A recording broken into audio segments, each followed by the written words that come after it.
ويزود الإحساس بالعتمة. بدأت ألمس في الحيطان بدور على أي حاجة تنور، لحد ما لقيت شمعة صغيرة مسكتها وولعتها. أول ما نورت ضحكت، قلت في سري هي دي بقى الشمعة اللي هتغير حاجة. لكن بعد دقايق لقيت إن الشمعة رغم إنها ضعيفة لكنها عملت فرق. النور مشي على الحيطان ورسم ظل بسيط على الأرض.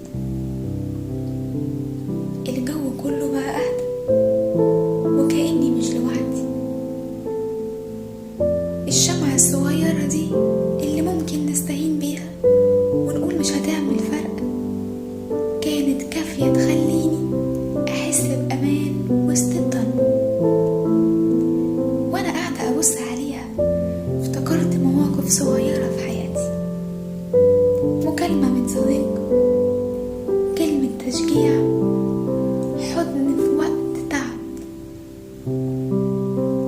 كلها حاجات ممكن تبان بسيطة لكن بتنور جوانا زي الشمعة دي بالظبط.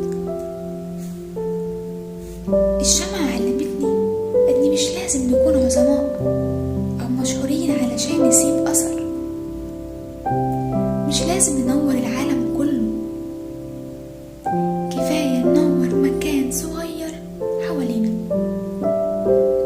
كلمة طيبة، ابتسامة في وش غريب، دعوة صادقة من قلب، كل دي شموع صغيرة في حياة بعض.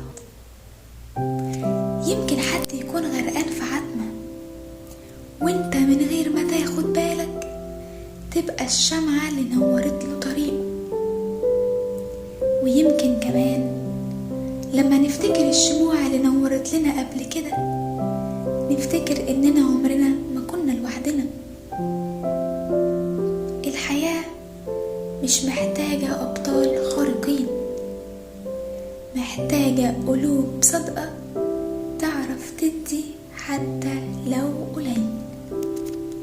وبكده نكون وصلنا لنهاية حلقة النهاردة من قلب هادئ. قولولي في الكومنتات ايه اكتر موقف حسيتوا فيه ان حاجة صغيرة نورت حياتكم وغيرت يومكم كله. لو الحلقة عجبتكم ما تنسوش تشاركوها مع اصحابكم، يمكن تكونوا انتوا الشمعة اللي حد محتاج نورها دلوقتي.